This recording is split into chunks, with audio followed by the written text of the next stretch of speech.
Welcome, in front of me say OPPO Find X2 Pro, and today I will show you how to insert SIM card into this phone. Now before we get started, you will need to get one of these, a SIM eject tool. You can provide it with the device in the box so you can get it from there, or you could just use a paper clip if you don't feel like looking for it. So once you have one of those, you want to pop out the tray, which is located on the bottom of the device, and just quickly lock it. There we go. So you can see right over here. The insert for it, as you can see, there is two different ones. This is a microphone. This is the insert for the tray, so it's part of the tray, and once you push it in, the tray will pop out, and from here simply grab the tray and take it out completely.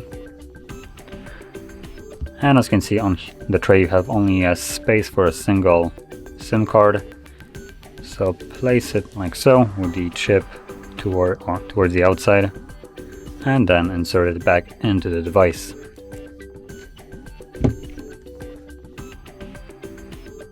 And as you can see, there's the pin for the SIM card.